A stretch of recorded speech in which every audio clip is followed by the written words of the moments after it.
Pasti kalian pernah mendengar pernyataan satu ini. Dikerjakan mendapat pahala, ditinggalkan tidak menghasilkan dosa.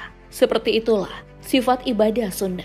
Akan tetapi, ibadah sunnah tetap saja tak bisa dianggap remeh. Sebab salah satu keistimewaan ibadah sunnah ialah mampu menutupi kekurangan pada ibadah wajib. Sebagaimana dalam sebuah hadis, Rasulullah Shallallahu Alaihi Wasallam bersabda, amal yang pertama kali dihisab pada hari kiamat adalah sholat.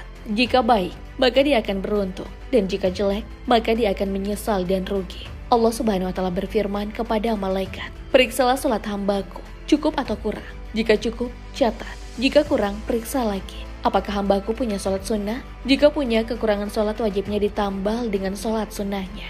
Barulah setelah itu amal sholatnya dihisab. Hadis riwayat Abu Daud.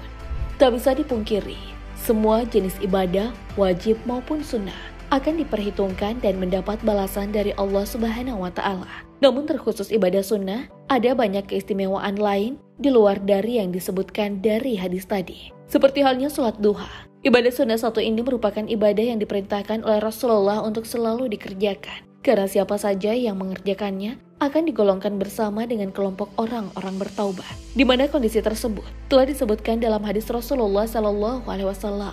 Tidak ada yang menjaga sholat sunnah duha selain para awabin, sebab sholat duha adalah sholatnya para awabin. Hadis riwayat Ibnu Khuzaimah. Menurut Imam An-Nawawi rahimahullah, awabin bermakna orang-orang yang bertaubat dan kembali kepada Allah Subhanahu wa Ta'ala. Bahkan dari berbagai rujukan hadis lainnya, sholat duha memiliki segudang manfaat, entah untuk sedekah badan, menghapus dosa sebanyak buih di lautan, serta mengundang datangnya rezeki. Rasulullah Shallallahu Alaihi Wasallam bersabda, setiap persendian kalian memiliki kewajiban untuk bersedekah setiap harinya. Maka dari itu, setiap sholat adalah sedekah baginya. Puasa adalah sedekah, haji adalah sedekah, untaian tasbih adalah sedekah, dan tahmid adalah sedekah untuk membayar setiap persendian anggota tubuh. Rasulullah menghitung setiap amal tersebut dan berkata, 2 rakaat di waktu duha cukup untuk membayar sedekah tersebut. Hadis riwayat Abu Daud. Muhammad Syamsul Haq Al-Azim Abadi berpendapat bahwa setiap harinya Allah Subhanahu wa Ta'ala memberikan kesehatan jasmani kepada hambanya, dan sholat duha bisa menjadi alternatif sebagai ungkapan rasa syukur sekaligus menjadi amalan sedekah setiap anggota tubuh yang kita miliki.